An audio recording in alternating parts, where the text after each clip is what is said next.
Chapter 10, Aunt Jackie. Teresa's baby shower was just around the corner, and she hadn't even started planning yet. She had a boatload of tasks on her to-do list, and she hadn't even started sorting through all of them yet. Even though now money was not a problem for Teresa, she couldn't even make herself pay the exorbitant prices that people usually pay for such events. Fancy-ass decor, food, and entertainment plus stuff for the baby all cost a lot. Sure, Teresa could afford the entire event and did not care, but it was the principle of the thing. Why should Teresa spend her own or her husband's hard-earned money paying full prices for things when she could easily buy the knockoffs from Jackie for a quarter of the price, or even less than that? Those fools couldn't tell the difference. A flower is a damn flower, whether you buy it from the upscale florist or pluck it from the ground. Just because they were selling it at a fancy place doesn't mean that Teresa must pay the frou-frou, fancy tax from a florist. This is where Jackie came in. Teresa and Judy had known Aunt Jackie ever since they were kids. She specialized in creative, procuring, and fencing stolen designer items at counterfeit goods. She would sell you the most expensive designer bags for peanuts and acquire copies so good, only the people who work for that brand would be able to tell the difference. It was early Saturday morning. Teresa had called Gidget and Jasmine, her nursing colleagues, and friends from the hospital. They discussed what stolen items she needed from Aunt Jackie to make her baby shower a success. Everyone, including Aunt Jackie, was going to meet today to go over the baby shower items list because Teresa didn't have a single moment to wait. Teresa walked into the coffee shop wearing white slacks with a loose white off-the-shoulder blouse that caught the eye of every man sitting in the vicinity. She deliberately lifted her hand to dramatically push her hair out of her eyes so that everyone could see the giant rock on her finger, which was, of course, the wedding ring that Victor had given her. "Hey, girls," she cried cheerfully. Hi! Jasmine and Gidget waved at her. Oh, Aunt Jackie, it's so good to see you, Teresa exclaimed. I see you already met Gidget and Jasmine. "Oh, girl, you're late to the party," Jackie chuckled. "The girls and I have been getting to know each other for a while now," she said playfully. Oh, yeah. Gidget giggled. Jackie was telling us all about the time you and Judy wore knockoff Louboutins to your prom and kept kicking up your heels to show the red soles to all your classmates. Jasmine laughed. "Oh, the girls' faces were as red as the fake leather I used on the bottom of those shoes," Jackie hooted. "If you guys are done with this delightful trip down memory lane," Teresa said, hand on her hip, "can we start discussing my baby shower?" she said pointedly. "Of course, girl," Jackie replied. "That's why we're all here. So what can your Aunt Jackie get for you?" she asked lovingly. "I want a few designer items for the shower. On the DL, please," Teresa said. "First of all," Jackie said, "I wouldn't have even known you were with child until these girls told me." "Girl, I had to hear from them?" she said, feigning offense. "Well, shit, Aunt Jackie. Can't you tell just by looking at me?" Teresa laughed. She stood up and smoothed down her loose top, showing off her swelling stomach. "OMG, girl," Jackie shrieked. "I can't believe you've gotten so big already," she cried excitedly. "Are you calling me fat?" Teresa narrowed her eyes. Jackie put up her hands in surrender. "I would never call you fat. You'd bash my head in with them sensible ballet flats you're wearing," Jackie said, ducking. The girls started laughing raucously, and Teresa stared daggers at them. "Okay," she said loudly. "Now that we have all established that I am an angry and potentially violent, crazy, pregnant lady, can we please get back to discussing my baby shower before your stereotype of me turns into a prophecy?" she said, frustrated. Okay, Jackie said, trying to pacify her. First of all, congratulations to you and Victor both. She beamed. Your Aunt Jackie will help you however she can. What do you need, baby? She asked. Teresa reached for her handbag. Gidget and Jasmine's mouth fell open, and Jackie's eyes popped open in surprise. Girl, Jasmine gasped. Is that a real-life Birkin bag? She said, shocked. I can see the Hermes label, she said, awed. Oh, please, Jackie smirked. I haven't even seen this version in any of their collection. She probably got it from the Canal Street peddler, she sneered. She grabbed Teresa's bag and ran her fingers over the stitching. Suddenly, the expression on her face changed from mockery to utter amazement. Oh my God, she said, completely shocked. This is no knockoff. This is a real Birkin. I can tell from the stitching and the leather, and she turned the bag over after zipping it up. There is the serial number, she said with flourish. Girl, what on earth made you buy a custom Birkin bag? She asked, genuinely surprised. She wasn't implying that Teresa couldn't afford it. She was just shocked that someone like Teresa would own a bag that could pay Jackie's entire rent for 3 months and still have a good chunk of change left. Okay, don't make a huge deal about it. Teresa grinned. Even this ghetto bitch can own something nice once in a while, she said, embarrassed. Mary, Victor's mom, gave it to me as a gift when she heard about the baby, she admitted. Obviously, I told her it was too much, but Mary wouldn't hear of it. She said they had the Birkin designed specially with my baby in mind, so how could I refuse? Teresa said earnestly. Plus, I'm happy with my ghetto ways, even if I'm living with the elite. Teresa laughed. But I want my baby to have the best in life, she admitted. Is that so bad? She asked seriously. What? Gidget asked, surprised. Of course not, babe, she said reassuringly. If we had that chance, we would do the same for our kids, Jasmine said, squeezing Teresa's hand. You're good, love, Jackie said affectionately. Good, said Teresa, getting her groove back. I have a shower to plan, and you need to get me these items cheaply, now, she says assertively, slamming her list on the table. The three women stopped chattering and looked at her attentively. Okay, this is what I need, said Teresa decisively.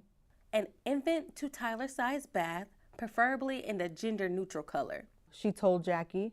I also need baby clothes, sizes newborn to 6 months, simple onesies in basic colors and patterns, preferably yellow, pastel greens, white, nothing that screams girl or boy in particular, she instructed Jackie. I also need a stroller, a sturdy one with a sun cover. Oh, and an organizer for a baby's closet, she added. Sure, baby, Jackie nodded. I saw the cutest Prada knockoff stroller. Looks just like the real thing, she told Teresa. Sounds great, Teresa said. Do you want some baby bottles and diapers as well? Jackie asked. Teresa nodded. Gidget was impressed. Damn, Aunt Jackie, she said wide-eyed.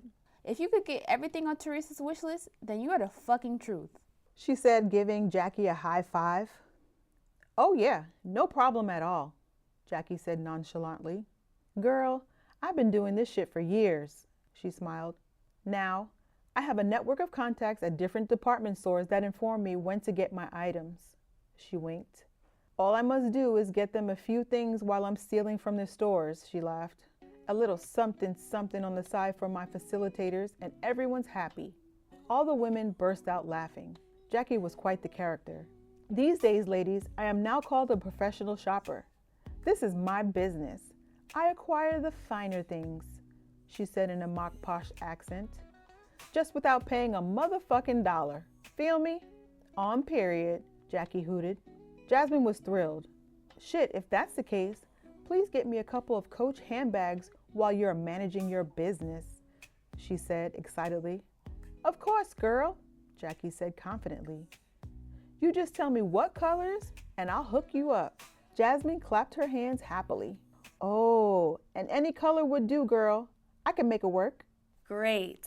Teresa said sarcastically. Now that we got that out the way, let's get back focused on my list. Teresa laughed. And no, you didn't just say on period, Aunt Jackie. You are too much. She giggled. So, anyway, Jackie, how much would all of this cost me, and when can I expect my items? She asked expectantly. You bet your sweet ass I did. Jackie winked. As for the price, Teresa, for you and Victor, the cost will be $400 and an invitation to the baby shower. She grinned. Teresa laughed aloud. Shit, I can do better than that. She giggled. I'm having the family over for Thanksgiving dinner this year, and you are invited. Please come and bring a dish. She told everyone at the table. Jackie was happy. No problem, she said. Thanksgiving is only 5 months from now. I also make a mean mac and cheese, she said knowingly. All right, ladies, I'm out, Jackie announced. Teresa, see you soon. I'll call you when I get my hands on your stuff, she smiled. It was great meeting you, Jackie, Gidget and Jasmine said in unison. As she left the coffee shop with Teresa's wish list and 2 brand new customers, Jackie stops methodically at each unoccupied table and swipes the silverware right off it before sashaying out the door. Teresa and her friends burst into laughter as they watch her leave. Teresa was busy focusing on Jackie. However, when she looked away from her, she spotted one of her sister's co-workers and friends next to the door, in a server uniform. Teresa was shocked. Maria, is that you, girl? She gasped. Maria smiled. Hi, Teresa. I thought that was you at the table, she said, smoothing down her apron. I didn't want to interrupt you during your lunch. How you doing? Teresa stood up. Well, she shrugged. As you can see, I'm with child, she said, showing off her baby bump. Maria beamed. Oh, congratulations to you and Victor. She smiled. Teresa smiled as she turned back to her friends. Maria, these are my friends, Gidget and Jasmine. What are you doing working at this coffee shop? Is this your side hustle? She asked curiously. Maria smiled at the girls. Nice to meet you, ladies, she said, then turned to Teresa. Girl, I got fired at the beauty shop for arguing with a racist customer, she told her angrily. Teresa looked affronted. What? How? She asked. Maria shrugged. Well, Carla, the salon manager, always had it out for me, and she used this racist bitch as an excuse to get rid of me, Maria said. I was doing this lady's nails and she was talking to me rudely. She assumed since I'm Latino that I didn't speak English. Maria rolled her eyes. I explained to her that I was born and raised in America. However, she insisted on telling me I was doing her nails wrong. And why couldn't I hook her up like I did the lady before? When I refused, she then wanted someone to speak English. Gidget was fuming. Oh, that bitch was rude, she cried out. So what did you do next? Jasmine asked, fully invested in Maria's story. I told her I was the only nail tech at the beauty shop. So it was either me doing her nails or she could get the fuck out the beauty shop. Maria sighed. Teresa put a sympathetic arm around her. Wow, she deserved that shit. Maria, never let anyone be mean to you, she told Maria sternly. Girl, believe me, that is not how I am, Maria said emphatically. But that bitch yelled for the manager, and the manager took her side. So I said, fuck this shit. I'm going to lunch early today. The manager said in front of everyone, when I clock out for lunch, take my stuff with me because I was fired. Teresa looked her in the eye. Well, I totally agree with your actions, trust me. Everything will work out for you in the end. Remember, God makes no mistakes. Maria gives Teresa Boyd a hug, walking away as she spots a new party entering the cafe. Teresa and her friends quickly paid their bill and left the restaurant. Teresa had a baby shower to plan, and she had a lot. If you had fun or picked up anything from this episode, please assist by hitting the like, subscribe, and notification buttons. You can also comment and share our content. These small things really help our channel and means a lot to us. Also, special thanks to our Patreon supporters. You guys are the heartbeat of this channel, and we can't thank you enough for being so generous. If you'd like to join our Patreon community, please click on the link below. You can contribute as little as $5 per month. You can get all kinds of perks. You can even buy merchandise of your favorite characters at our shop store. Click on the link provided below. That's going to do it for now. Until next time, remember you are cherished by us, so be kind and know that we consider you as family.